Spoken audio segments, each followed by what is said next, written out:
aqui umas coisas. Senão isto não funciona bem. Ora, muito bem. Como desde já quero agradecer a todos a presença de todos e só vos dizer, estou um pouco doente e vou fazer aqui um esforço para, para vos dar o melhor possível e para vos ajudar também o melhor possível na prática. Pronto, já foi feita a minha introdução. Para quem ainda não esteve presente em nenhum dos webinars anteriores, como já foi referenciado, sou licenciado, eu tenho licenciatura em Educação Física e Desporto no ISMAI, mestre em treino desportivo, também retirei lá, sou treinador de força e condicionamento do Vitória e tenho como alguns projetos individuais um centro de treino para o qual estou aqui hoje, só virem algumas barras a bater no chão, não liguem, mas a malta está lá em baixo a puxar. É, ok. Vamos então dar início àquilo que é a terceira e última sessão sobre a preparação física dentro de um período competitivo. Relembrar que vou puxar atrás muitas das coisas que nós enaltecemos na pré-época, no período transitório, porque nós começámos no período transitório, passamos para a pré-época, agora vamos finalizar com o período competitivo, mas nunca esquecendo que vamos falar sobre o período competitivo, algumas questões relevantes que existem no período competitivo, mas não se esqueçam que logo de seguida temos o preparatório e temos que pensar sempre naquilo que vai surgir eh, dentro deste ciclo que é o treino, ok? Então, desta forma, passamos então, puxando um bocadinho a cassete daquilo que foi apresentado na anterior. Quando nós estamos em pré-época, a pré-época é um aspecto muito, muito, muito relevante naquilo que será o futuro da nossa época. Então, se eu não fizer um bom trabalho na minha pré-época, então poderei ter problemas, ok? Ou poderei ter uma época mais atribulada do que aquilo que poderia ter sido. Então, nós, voltando a recolocar aqui alguns artigos, nós podemos ver exatamente isto neste artigo. O que é que acontece? Quando uma equipa, quando conseguimos projetar, planear, priorizar todo o processo de treino e conseguimos, mesmo durante o processo da pré-época, reajustar aquilo que nós achamos que é o melhor no momento, então, nós vamos conseguir que os atletas cumpram o plano todo, daí ter ali mais treinos em pré-época. Ter mais treinos em pré-época não quer dizer que nós vamos ter que fazer todos os dias, manhã à tarde, manhã à tarde, manhã à tarde, manhã à tarde, e não há recuperação.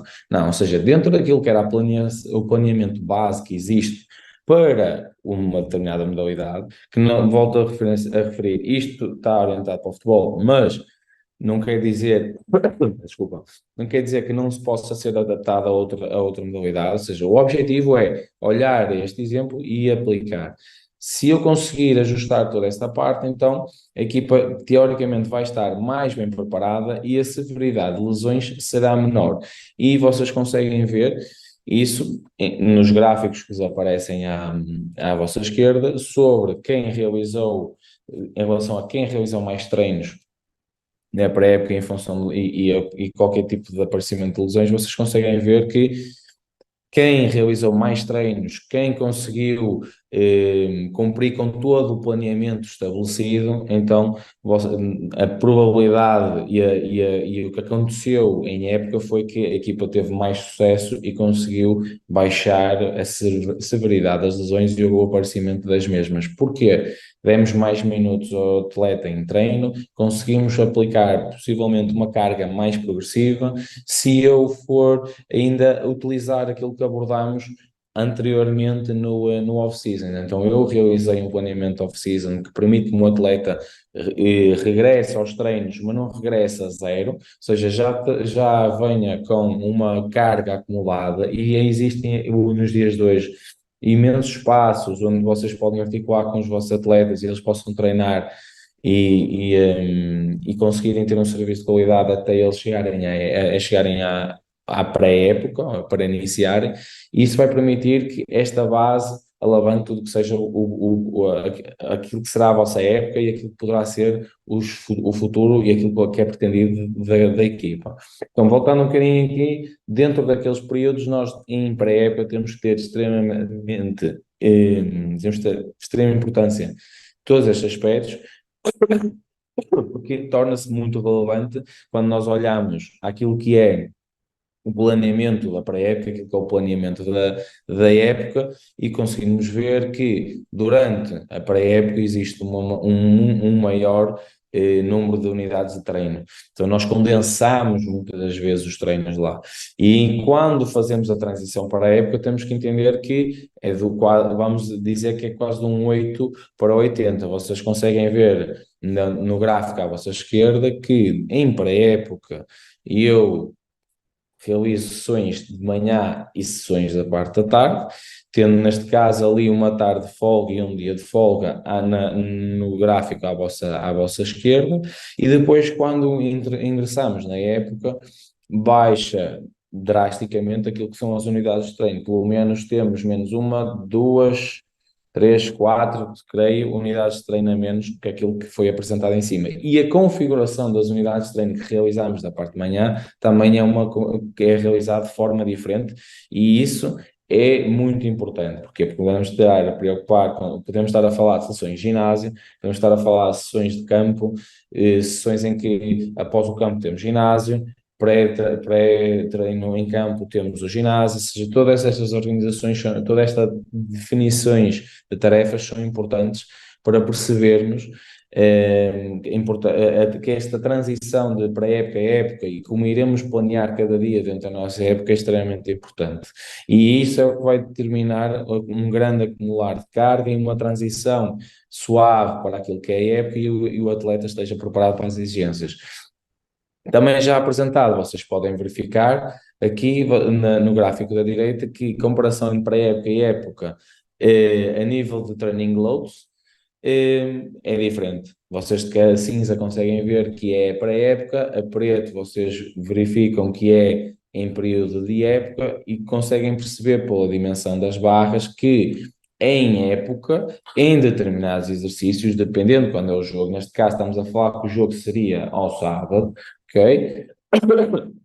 No gráfico, que este é tudo do mesmo artigo, conseguimos perceber que, como existe um jogo ao fim de semana, o primeiro treino da semana é mais baixo, aumenta e existe uma diminuição da carga de treino, mas o que conseguimos, isto em época pelas coluna pretas, mas em pré-época o mesmo não, isso não acontece, e então é importante entendermos que a forma como eu planeio na pré-época tem que ter um fio condutor para quando eu reduzo as unidades de treino eu consiga manter adaptações dos meus atletas, mas que essas adaptações e que os programas que eu defina na pré-época também consigam ter uma ligação e uma continuidade para aquilo que é a época desportiva. Exatamente, vocês, isto também já tinha apresentado, vocês conseguem verificar esta aqui, principalmente questões, o tempo que se perde em questões técnico-táticas, parte física, aquecimentos, vocês veem pela vossa esquerda, conseguem entender na parte de cima que a nível de exigência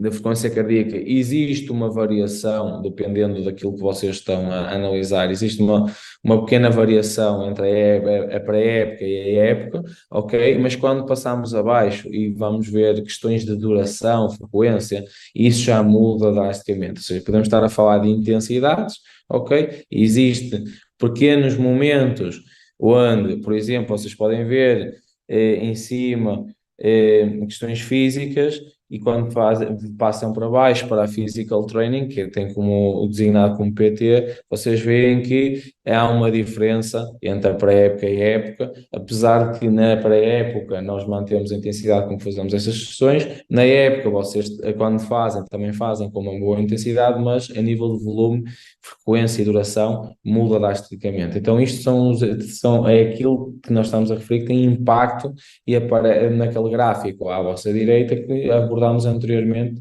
que é questões de training loads. E então isto vai ter uma ligação com esta curva que eu tinha apresentado anteriormente, que é a curva da supercompensação.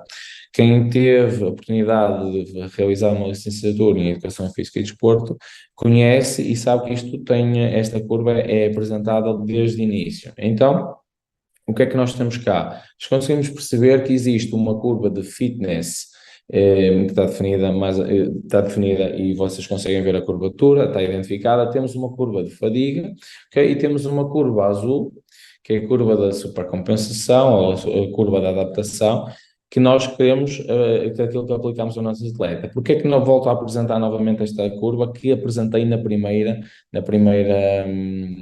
palestra? Muito importante para realçar que eu, quando aplico um treino, quer seja em pré-época, época, em período transitório, isso vai causar uma fadiga no atleta, ok? E dependendo do período de recuperação e adaptação que eu definir, ele vai ter ou não uma recuperação adequada consequente, uma supercompensação. Então, é muito importante eu entender que em pré-época, muitas das vezes, esta curva da fadiga está em baixo, o atleta tem sempre muitas dificuldades em recuperar, e um dos pontos da palestra hoje também vai ser a questão da recuperação. Então, ele não conseguindo recuperar, como é óbvio, nós estamos a gerar adaptação nele, estamos a gerar inflamação, o corpo está a aprender novamente a lidar com volumes grandes de carga, mas quando nós lhe demos uma boa adaptação, ele vai conseguir subir e gerar boas adaptações. Voltando novamente a pegar em alguns pontos que tinha referido aqui, dentro desta curva, nós vamos ter e referindo que altos níveis de fadiga, quando olhamos à esquerda do gráfico, muitas vezes nós conseguimos perceber que o nosso fitness está lá em baixo, a nossa capacidade física está lá em baixo, mas não conseguimos ter um output em campo grande, então isto tem a ver com esses níveis de fadiga que muitas vezes vão mascarar aquilo que acontece, aquilo que o treino está a colocar no atleta. Dentro dessa linha, mantendo a questão da curva da supercompensação, o que é que vos apresento? Exatamente a mesma coisa, só que agora de uma forma mais explícita. Eu tenho um estímulo de treino, eu vou ter uma quebra, se eu aplicar o período de recuperação e adaptação adequado, eu vou ter uma supercompensação, então o meu atleta vai ter uma boa adaptação.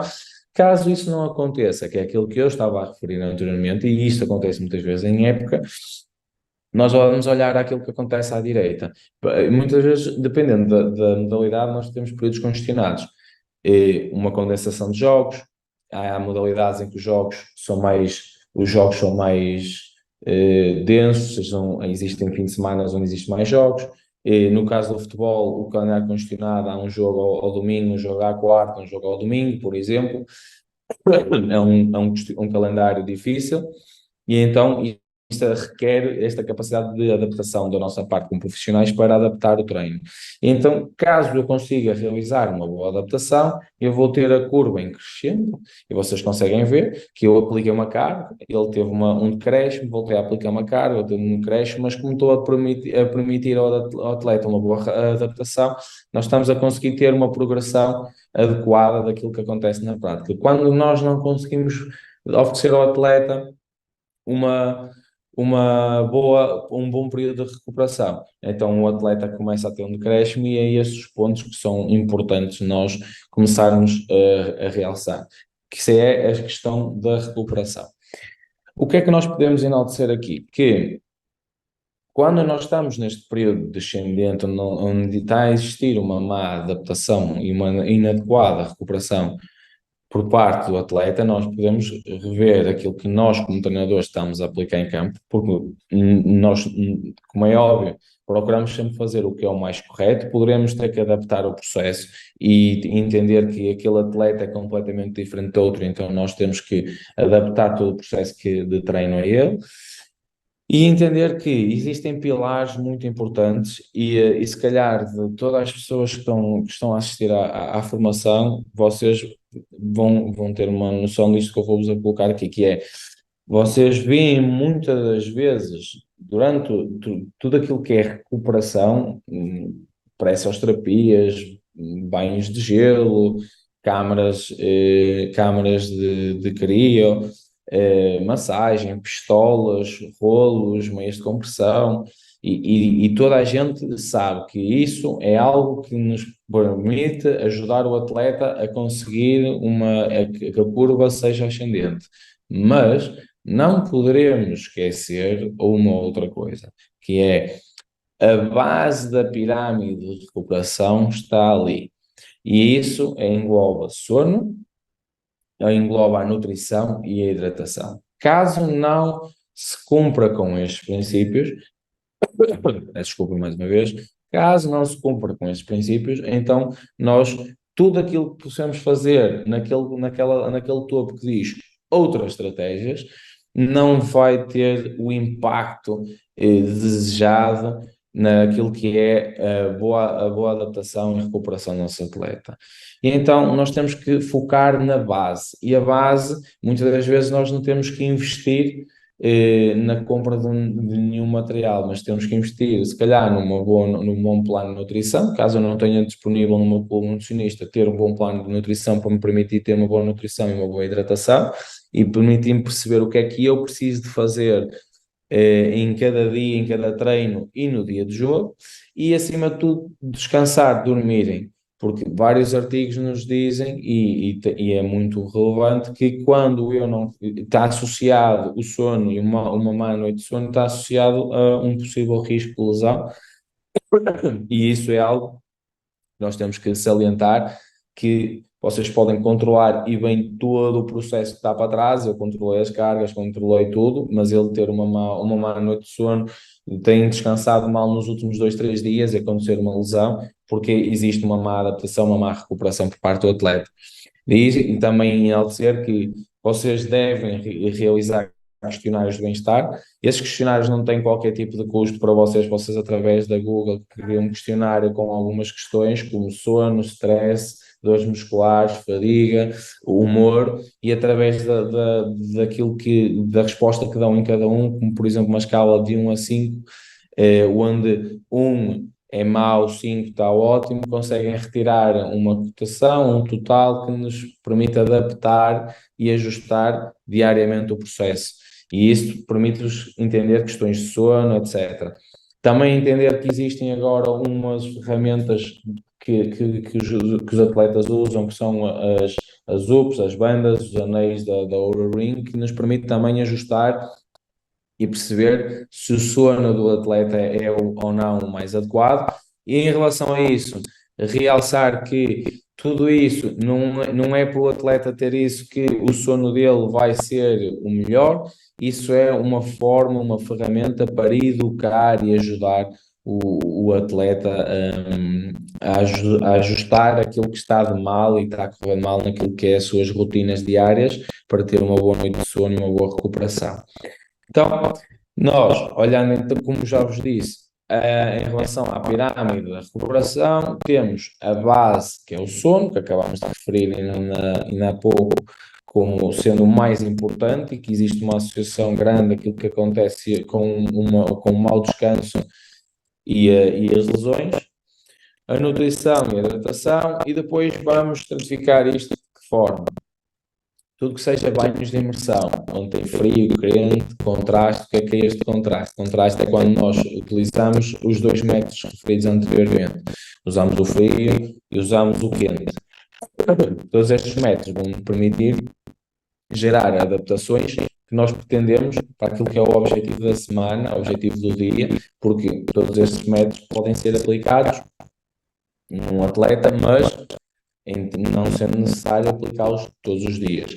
A roupa de compressão, a recuperação ativa e alongamentos também de seguida, e temos outras questões como massagens, e no fim, no topo, questões de vibração que têm a ver com pistolas, rolos, algumas bolas que existem, que imitam aquelas bolas de lacrosse, onde permitimos ir a pontos de dor com vibração, e a cria, quando estamos a falar de cria, estamos a falar daquelas câmaras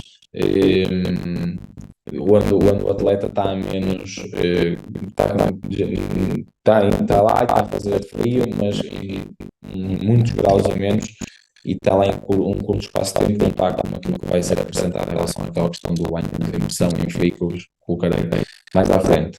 Como podem ver, dentro desta pirâmide à vossa esquerda, vocês têm uma seta a indicar o que é mais importante, o que é menos importante, que é aquilo que eu já referi. A base é o mais importante. Se eu não cumprir com o que está à base, eu posso querer fazer tudo o que está acima, mas nunca irei retirar o máximo daquilo que eu estou a fazer para o atleta, ou o atleta não está a fazer o máximo para conseguir a recuperação. Relembrar outra coisa, que qualquer um destes pontos que nós estamos a enaltecer, nós temos que sensibilizar o atleta para o acontecimento, para aquilo que ele tem que fazer, para identificar que ele tem que fazer mais em determinado dia do que no outro, ok? Identificar todos os pormenores. Isto depende da educação e da importância que o próprio atleta dá ao processo, a tudo aquilo que acontece na sua rotina diária. Então vamos começar por aquilo que é a parte do freio. Ou seja, quando nós falamos de estratégias de freio, aqui atrás nós estamos aqui, estamos a englobar lá o ponto 3, na questão de banhos de imersão frio. Ou seja, basicamente o objetivo é a refeição do corpo, e por isso nós vamos usar o gelo e a água fria, ok? Nós podemos usar um termômetrozinho, colocar na água e vamos expor o atleta e depois temos aqui um protocolo de utilização. Este protocolo de utilização é um protocolo que vocês podem usar facilmente em qualquer lado, tendo um termômetrozinho e nós vamos ao pormenor daquilo que está a acontecer no que ele vai acontecer com o atleta. O que é que nós podemos verificar aqui? Que entre 11 a 15 minutos é o tempo que o atleta pode estar exposto naquela água. Qual é a temperatura que nós podemos usar? Entre 10 a 15 graus. Ou seja, aproximadamente 1 grau por cada minuto que vocês vão estar dentro da água. Esta é a razão pela qual vocês devem tomar uma caso vocês têm a possibilidade de utilizar esta estratégia. Não é só colocar gelo para dentro, a água está muito fria e agora está aí 10 minutos, 15 minutos, 36. Não, nós temos que ter, primeiro, não há atletas que não conseguem realizar isto, ok? Há atletas que não podem realizar e sabemos que isto é importante para eles, então temos que procurar sensibilizá-los a usar o protocolo adequado, que é para que eles entendam o que é que estão a fazer aquilo e o tempo que devem fazer e que vocês sejam rigorosos naquilo que é o protocolo adequado para o movimento. O vosso objetivo é que está ali dentro do grau e a circulação se torna a validar a informação dos exercícios, eles também podem fazer exercícios, ok? E este é um valor, portanto, após o exercício exigente, que quando as pessoas forem olhar a semana, que eu vou colocar o banho mais gelo, eu irei ter que repensar bem esse momento. Passamos então para aqui é o banho no traste. No banho atrás, nós vamos usar quente e vamos usar o frio, ok? Vamos usar águas aqui do jacuzzi e o banho de gelo. As indicações básicas dele, podemos chamar a água a menos de graus, ok? Queimar a água a mais ali acima dos 16 graus.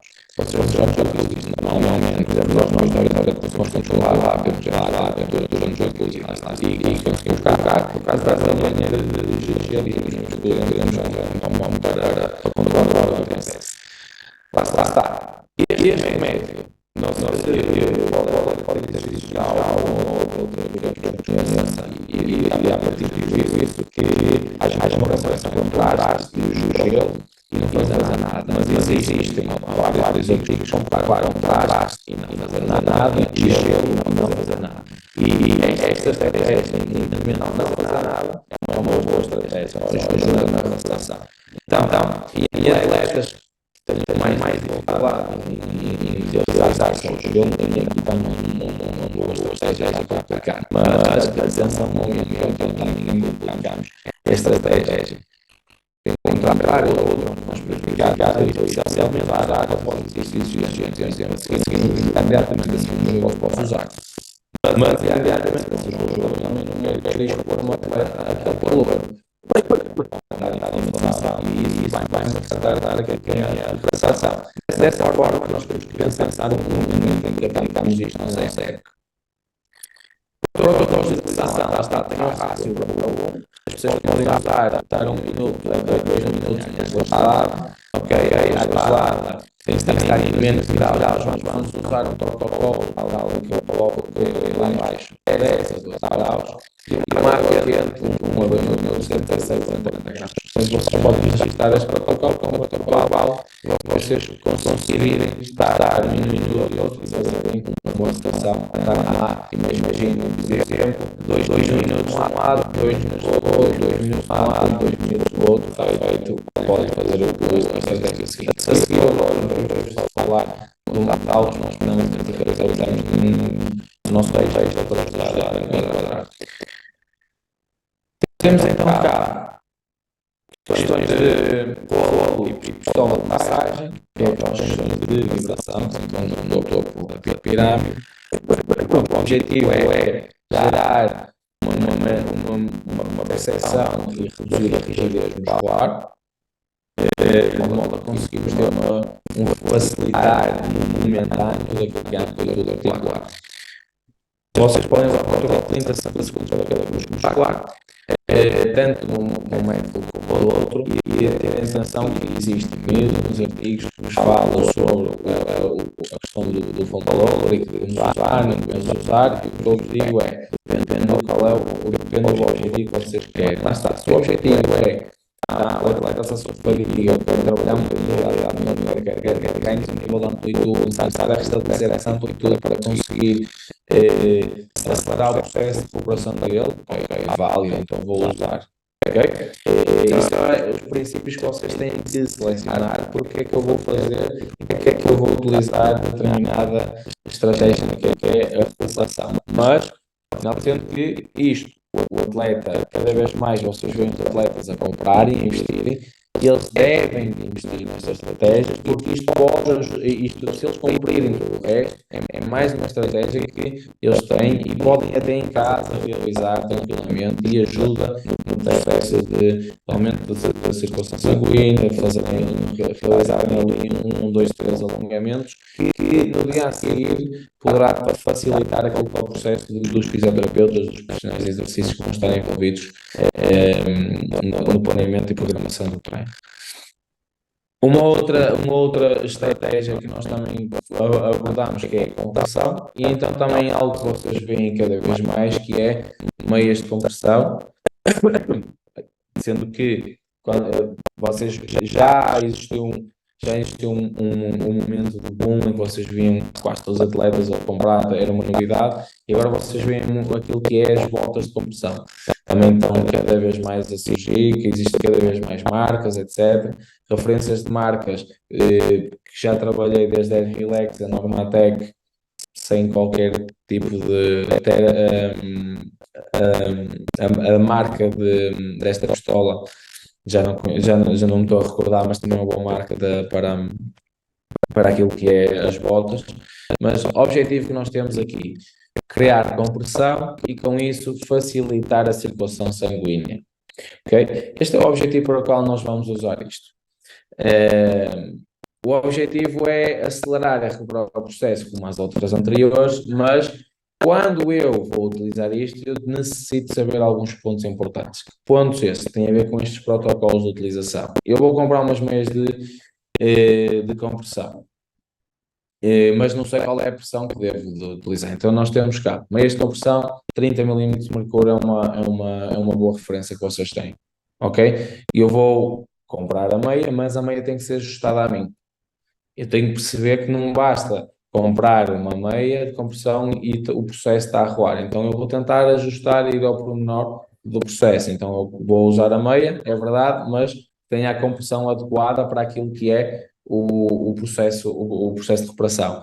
Quando nós falamos das botas e falamos da parte das pressoterapias, aí temos aqui alguns X naquilo que eu estou a aplicar, aquilo que está aqui, que é o surgimento de muitas marcas, etc. Também existe aqui as marcas têm melhor qualidade naquilo que é a pressão que exercem do que outras. A literatura está nos 110 milímetros de mercúrio, mas existem muitas marcas em que a pressão que vocês irão ter que selecionar tem que ser na máquina superior para vocês conseguirem atingir a pressão que está ali definida, ok?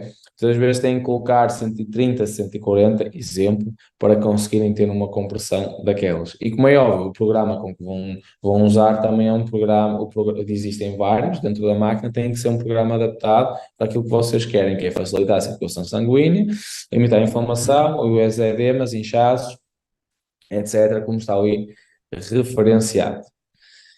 Sendo assim, voltando a olhar àquilo que é a pirâmide de recuperação, quando eu estou dentro da época, e mesmo assim vocês podem olhar a isto e começar a pensar como é que eu adaptaria algumas coisas destas em pré-época, porque em época eu tenho um microciclo que vou defini-lo, mas em pré-época aquilo é tão condensado e terei de perceber quando é que eu aplico, porque para poder gerar inflamação no atleta, ele gerar adaptação para aquela curva ser positiva e eu não estar constantemente a cortar o processo de treino que acontece e que nós estamos a aplicar ao atleta. Desta forma, vocês já têm um conjunto de protocolos que vos passei, que podem aplicar e adaptar, como é óbvio, vocês vão olhar aquilo que é a pirâmide que nos disse, o que é mais importante está em baixo, o que é menos importante está em cima, mas se começarem a subir na pirâmide, vocês começam a olhar e a adaptar o que é que eu quero para o meu atleta, para a minha modalidade, para aquilo que eu pretendo no momento como objetivo.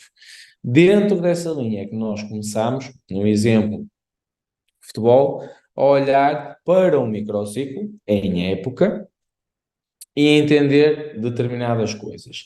Mais à frente eu irei-vos expor exatamente uma coisa desse género, um gráfico desse género, mas com questões táticas, físicas, etc., para vocês entenderem também um bocadinho o contexto.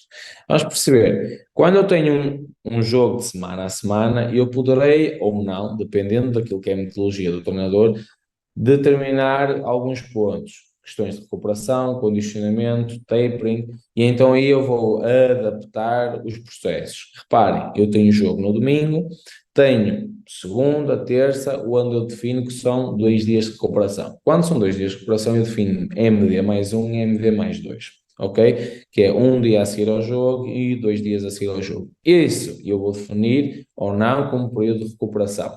Porque há atletas que vai ser recuperação, há atletas que vai ser compensação. Essa compensação poderá ser dada, por exemplo, em jogo, quem não jogou, e treinos não convocados, por exemplo, no contexto do futebol, para quem não foi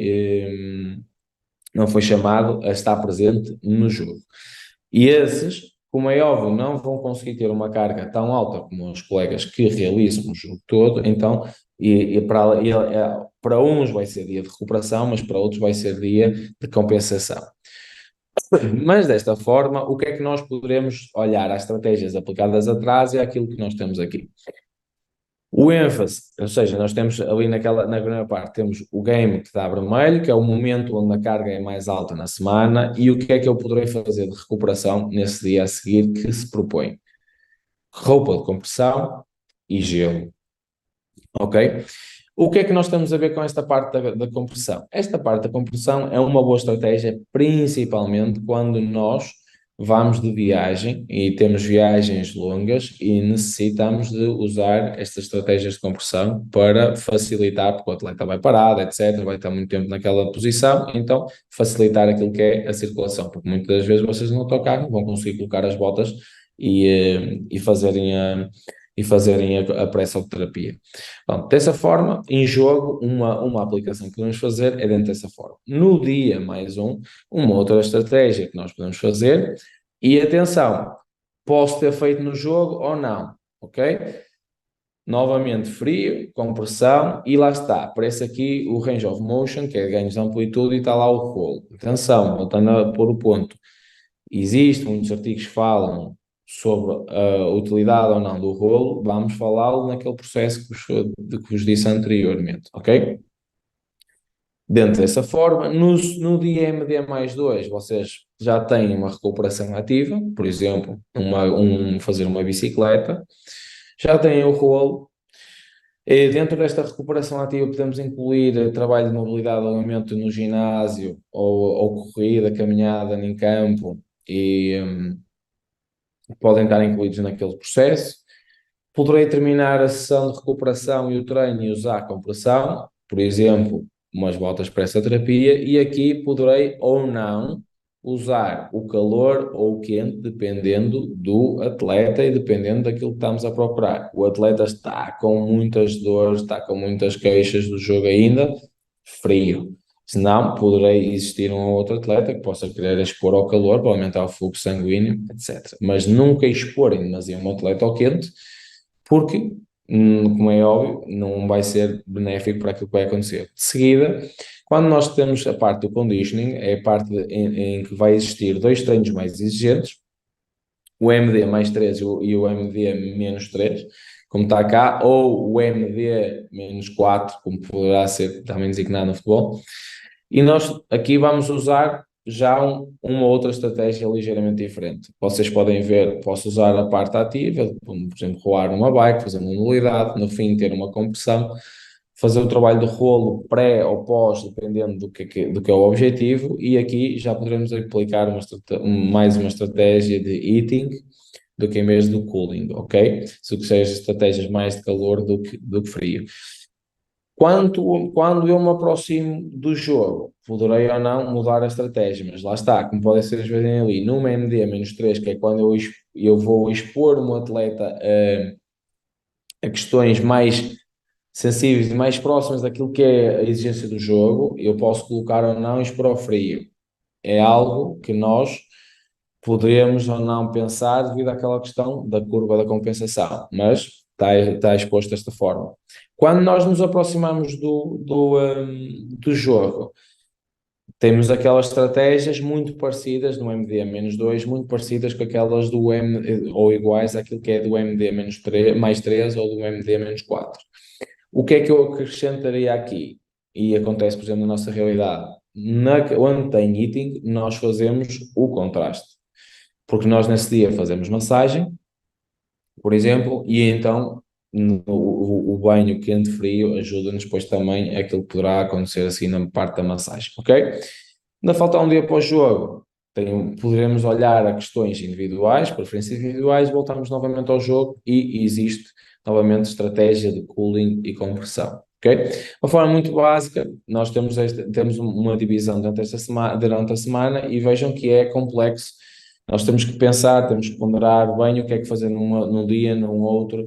Tudo depende do contexto onde estamos inseridos. Quando nós passamos, como eu vos disse, a questões de calendários congestionados, a coisa muda ligeiramente de figura, porque aqui ainda enaltece mais as questões da compensação e enaltece mais as questões da recuperação. E há muito mais questões de pooling do que eating aqui, vocês podem ver. Porquê? Porque o atleta necessita de recuperar o mais rápido possível, então nós queremos quebrar a inflamação e aqui é preponderante tudo que é questão de sono, nutrição, mal acaba um jogo, mais questões de compressão e frio. E o atleta conseguir ter uma boa noite de sono para conseguirmos adaptar e ajustar rapidamente aquilo que será a semana. E reparem, se puxarmos atrás, nós tínhamos questões de condicionamento no meio, e quando temos um jogo a meio da semana, nós iremos retirar isso e quase recuperar o atleta, e os outros atletas é que estão a compensar e a trabalhar dentro disso. Logo, nós poderemos ter, naquilo que são períodos congestionados, estratégias de recuperação e adaptação de carga também distintas num grupo, dentro do mesmo grupo, porque temos atletas mais e menos utilizados e temos que olhar todos estes pontos. De uma forma muito geral, quando estamos dentro da época, questões de preparação física, volto novamente a dizer, nós estamos a falar nisto para o futebol, mas vocês conseguem olhar a todo este processo e adaptar aquilo que é a vossa modalidade, ter um dia mais de jogo mais reduzido, um dia em campo mais aberto, um dia mais onde trabalhamos velocidade de reação, etc.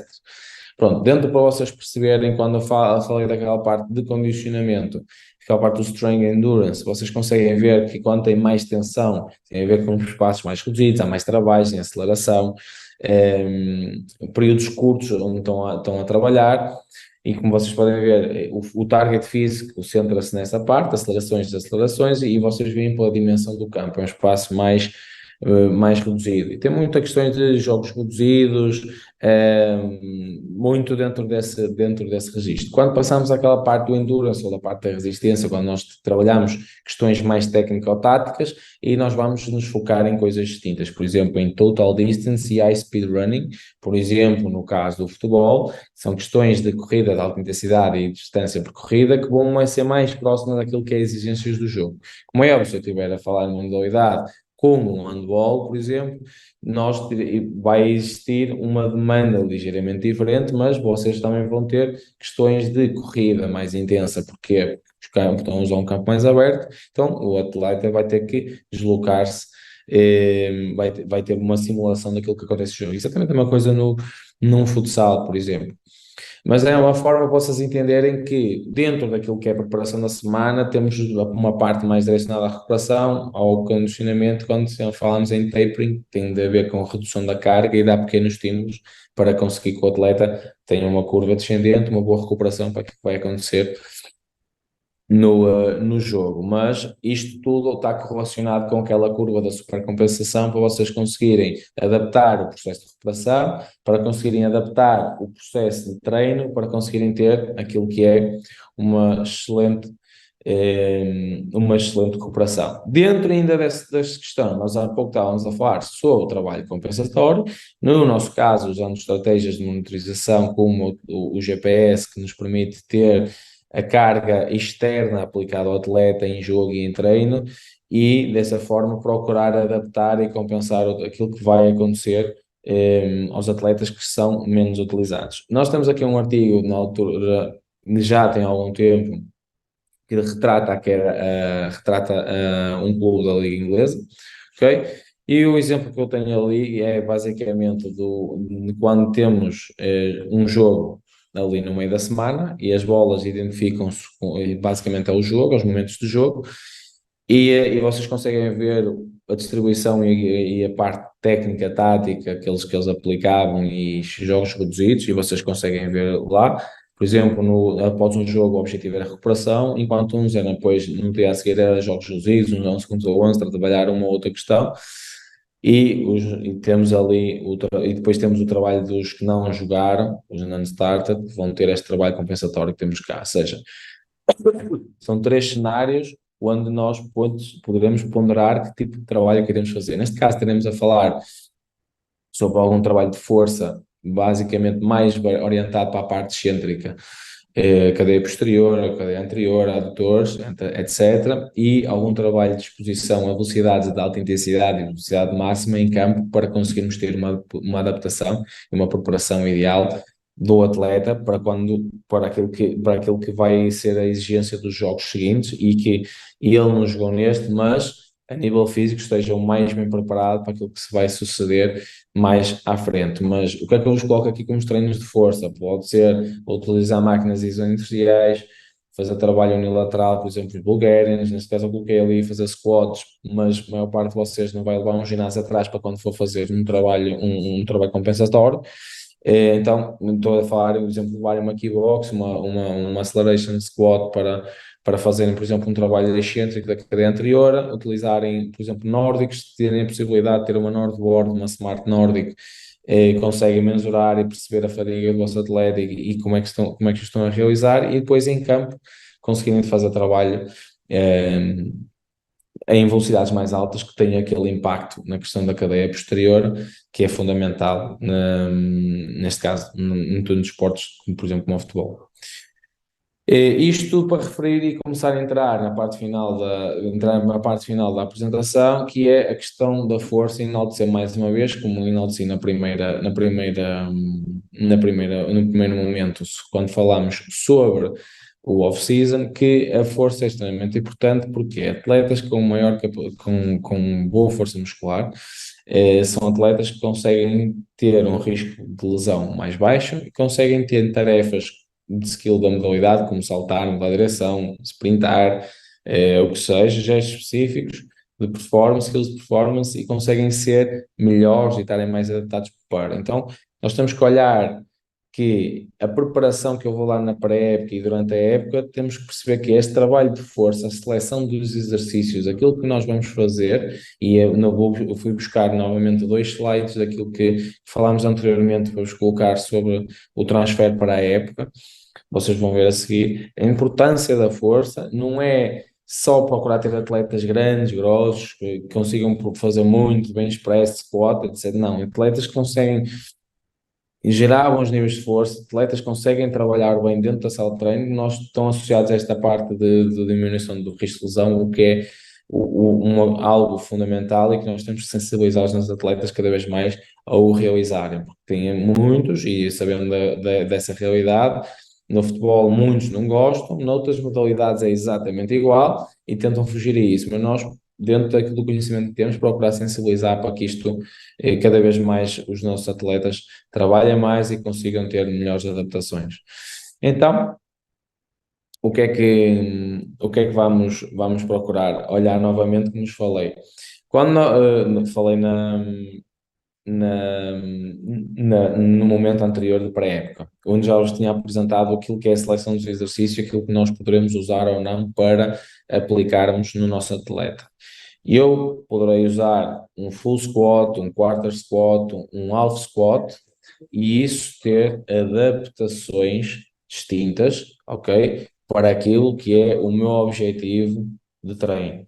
Exemplo, este artigo vai enaltecer cá, que é um quarter squat, onde eu limito a amplitude do meu agachamento, vou ter um vertical jump e um sprint a 40 metros com melhores valores. Ou seja, vou conseguir saltar mais e vou conseguir sprintar mais rápido. Tem uma correlação com o ângulo do movimento, é verdade, e tem é um exercício específico que me permite gerar adaptações na altura de salto e no sprint.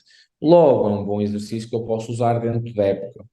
Mas vocês não vão começar com todos os vossos atletas só a fazer quartas de squat. Porquê?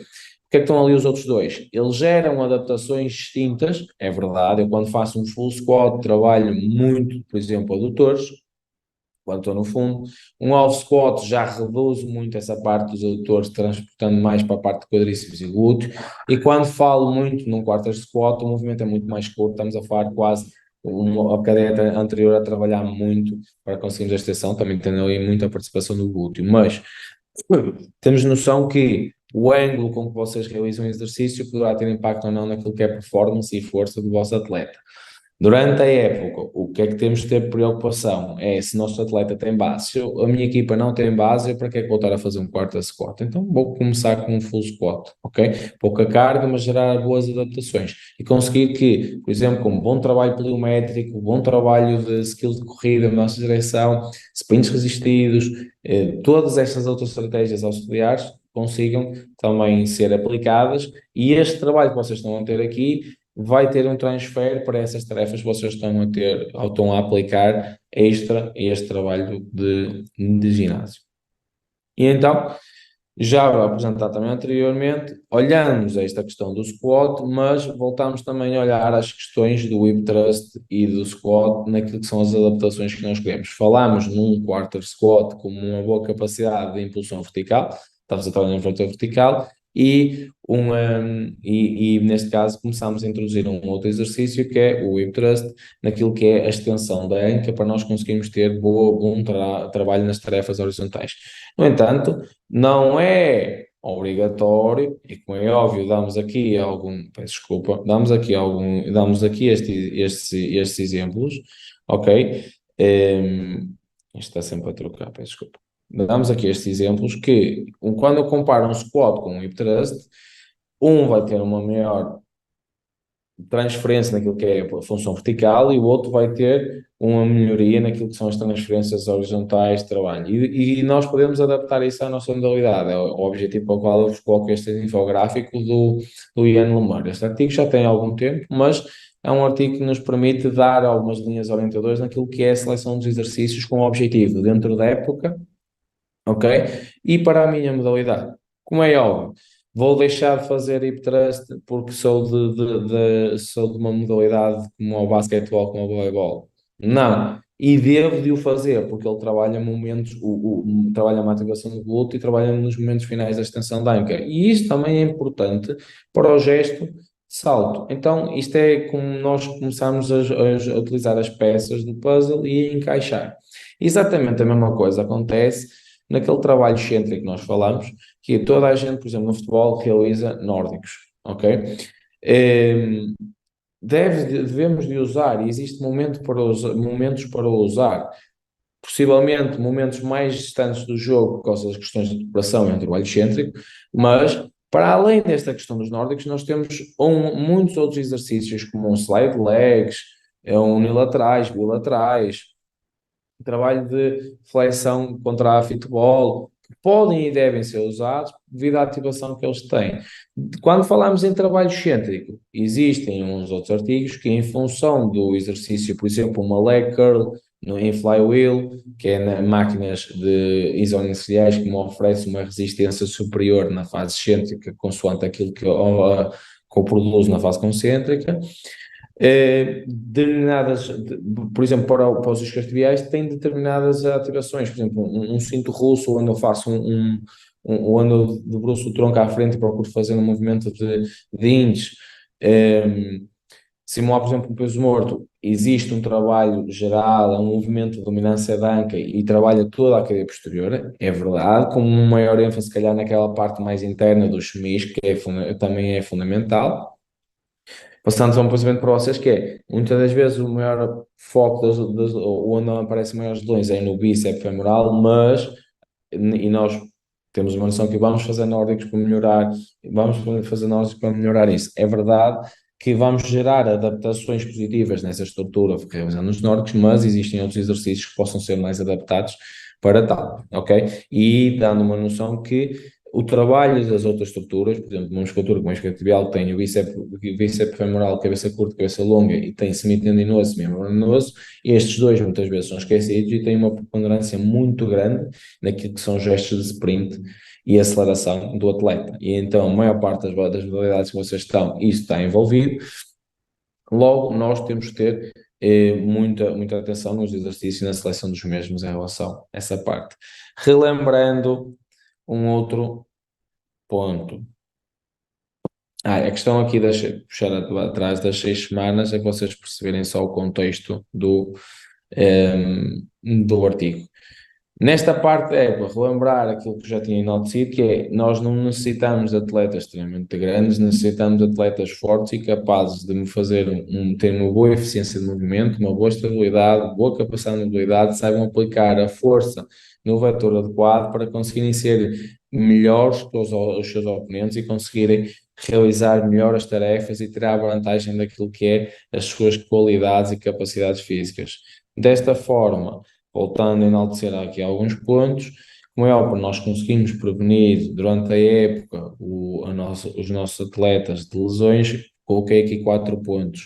Questões de força à vossa esquerda, questões cêntricas para procurar ter maior número de fascículos em série, maior comprimento de fascículos, a utilização de um bom trabalho cêntrico à vossa direita no canto superior, questões de aeróbias que nós enaltecemos muito naquilo que é o trabalho da pré-época, o trabalho do off-season também estão aqui muito envolvidos, e quanto maior for a capacidade aeróbica de um atleta, exemplo, se um atleta não jogar, eu terei que naquele trabalho compensatório procurar oferecer algo mais a ele, juntamente durante a semana, para tentar e gerar boas adaptações para que ele consiga manter a capacidade aeróbica dele, porque atletas com uma boa capacidade aeróbica têm um menor risco de lesão e isso está provado que isso é real. Exatamente a mesma coisa, e é outra coisa, porquê? Porque atletas com maior capacidade aeróbica mais facilmente conseguem recuperar dos esforços de alta intensidade. Temos também aqui a questão da velocidade, ok? E nesta questão da velocidade, que é a capacidade de eu monitorizar que são as ações de sprint no atleta e perceber as doses que eu dou, exemplo, por questão da cadeia posterior, a quem tiver modalidades como o futebol, é algo extremamente importante, que nós controlamos quantos metros eles fazem, com que intensidade eles fazem. Realçar só aqui outro ponto, que é em relação a estas questões das capacidades e das qualidades físicas. reportar que vocês têm aqui duas referências, temos aqui um quadro que vocês conseguem perceber também o de-training, aquilo que acontece que é na perda do training. E se eu não der estímulo ao meu atleta, essa determinada capacidade, entre aspas, vou perder essa capacidade e não vou ter boa adaptação. Logo, é importante nós entendermos que o treino aeróbio, a força, o trabalho da velocidade, a resistência é fundamental e eu devo de procurar que o meu processo de treino englobe tudo isso. Para quê? Para que eu consiga ter um atleta o mais bem preparado para aquilo que vai ser a realidade da sua modalidade. E eu voltar a enaltecer outra vez este ponto. E falar sobre o contexto em que vocês estão inseridos, também já tinha colocado e já tínhamos falado anteriormente, que é em função dos atletas que eu tenho à frente, que trabalho é que eu irei fazer, e vocês têm aqui o proposta do LLOID, do Youth Physical Development Model, e tanto para homens como para mulheres, onde demonstra aquilo que a literatura vos coloca sobre o melhor trabalho em quem está sobre o pico de crescimento, quem já passou sobre o pico de crescimento, quem está pré-pico de crescimento, aquilo que deve fazer, aconselho-vos a ler para conseguirem adaptar aquilo que é o treino ao vosso contexto, quer seja em época, pré-época, off-season, whatever. E agradecer a todos a presença. E que espero que consiga ter acrescentado algo mais àquilo que é o vosso processo de treino para todos. Peço desculpa porque estou doente e Obrigado, está Ricardo. é difícil. Obrigado, Ricardo. Sei que isto não está,